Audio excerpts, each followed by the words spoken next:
Welcome to The Preferred Return, Skadden's investment management podcast covering legal and regulatory developments in the UK and Europe. Hello and welcome to The Preferred Return, a Skadden podcast hosted by me, Greg Norman. And by me, Abby Reeves. In this podcast series, we'll be providing short summaries of legal, regulatory, or other topical developments in the UK and European investment management space. The series is intended to be accessible by professionals across the sector. We welcome any feedback, particularly if there are topics people would like us to discuss. So Abby, what's on the agenda for today? Thanks, Greg. Today we are going to spend a bit of time talking about marketing private funds in the UK and Europe. The rules for this stem from the Alternative Investment Fund Managers Directive, the AIFMD, that has been enforced for almost 10 years now. One of the aims of the AIFMD was to provide a harmonised set of rules for marketing funds in Europe.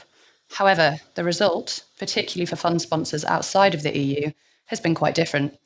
And so we wanted to give a summary of some of the issues to be considered.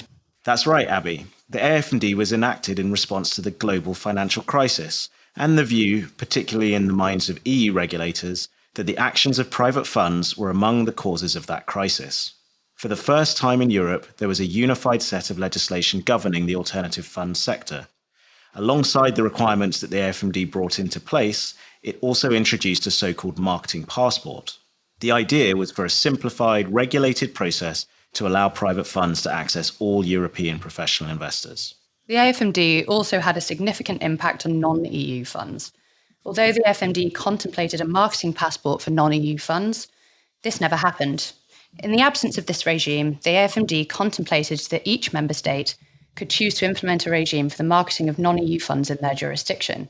These regimes are commonly referred to as private placement regimes. Now, before we provide more detail on the national private placement regimes, we wanted to talk about when the marketing passport is available. European private fund managers, or AIFMs, can use the marketing passport for EU funds which are marketed to professional investors. Exactly. And this is not something which is automatically available to those managers. Before the manager engages in marketing activity, it must notify its home state regulator of the fund that it wants to market. The notification has to include certain information, including a description of the fund's instruments of incorporation, the Article 23 disclosure information, which we'll come to later, and the identification of a depository. After receiving the notification, the regulator has 20 working days to inform the manager whether the proposed marketing is allowed. That said, it may only refuse if the information provided shows that the management carried out is not in line with the AIFMD. If the manager wishes to market in other member states, it must also provide the regulator with a notification letter, which includes a programme of operations identifying the fund it wants to market, the jurisdictions which it wants to market in, as well as the information Abby just mentioned. The home state regulator must then transmit the notification to the competent authorities in the relevant member states within 20 working days of receiving it. It's also worth noting that with the exception of Gibraltar, EU managers no longer benefit from a marketing passport in the UK, and vice versa post-Brexit. So Abby, shall we move on to discussing national private placement? Sure, Greg. As we mentioned before, the marketing passport is only available for EU managers. Non-EU managers, including UK managers, which wish to market funds to investors in the EU, will need to rely on national private placement regimes. These regimes are not enacted in all EU member states, and the requirements across member states can differ. For example, in Germany, there is a requirement that a European depository has been appointed for the fund, whereas in the Netherlands, no such requirement exists. Thanks, Abby. Even though the requirements can differ across member states, there are common requirements for relying on NPPR. For example, the filings will request information on whether custodians are used, or whether risk management, portfolio management is carried out by a third party, or if there are brokers, valuation agents, or independent auditors, as well as whether the relevant fund is a feeder fund. In certain jurisdictions, the manager is also required to provide supporting documentation.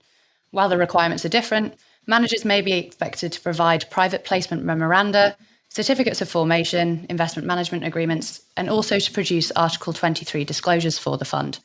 There are also ongoing requirements which the manager has to comply with after registering a fund for marketing. First, the manager has to provide the Article 23 disclosures to investors before they commit.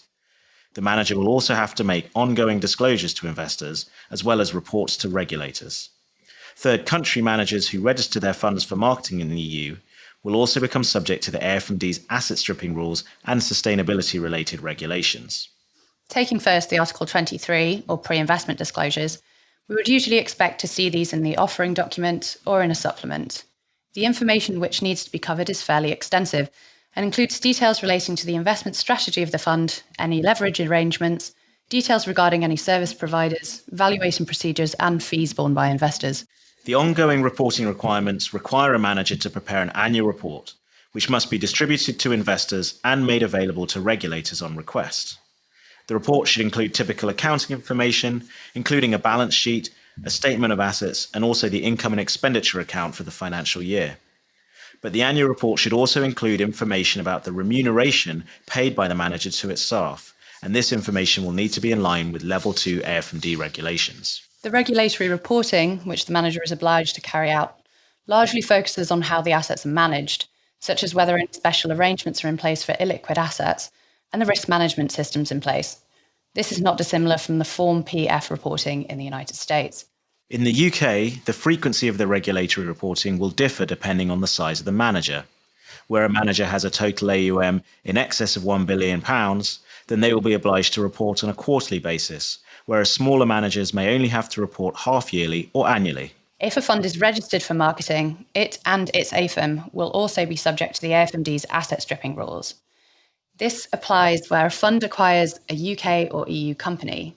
At a high level, these rules require a manager to use its best efforts to prevent any distributions by the company to shareholders, where this would result in the net assets becoming lower than the amount of subscribed capital plus any undistributable reserves for a period of 24 months.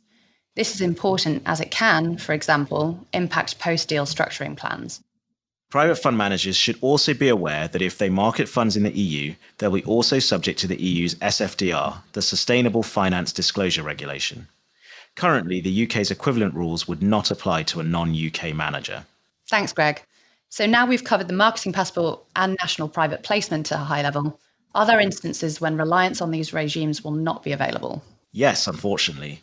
As we've mentioned, there are European jurisdictions which have not introduced a private placement regime at all, and so marketing a fund in these countries is largely prohibited. In limited circumstances, an exemption may be available, but generally, investors in those jurisdictions would have to initiate any investment in a non-EU fund to participate. We urge any managers seeking to market in Europe to obtain jurisdiction-specific advice before offering interest in their private funds to identify the differing rules. It's also worth noting that in the EU, the introduction of the pre-marketing regime in 2021 further regulates this area. Before the Cross-Border Distribution Directive came into force, there was greater scope for reliance on reverse solicitation, whereby managers were not required to register for marketing where European investors acquired fund interests at their own initiative. While reverse solicitation may be possible in specific limited circumstances, the scope of the pre-marketing regime effectively prohibits non-EU managers from carrying out pre-marketing activities unless they are registered under the national private placement regime.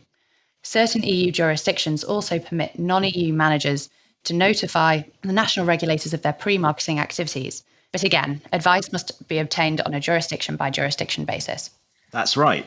And for these purposes, the scope of pre-marketing really encompasses any discussion with prospective investors that reference investment strategies or ideas, or the fund itself. Once a manager has registered for pre-marketing, the fund must be fully registered for marketing before admitting any EU investors. The potential risks of breaching these marketing rules are not light and could include monetary fines or an unwinding of the contract under which the investor made its investment.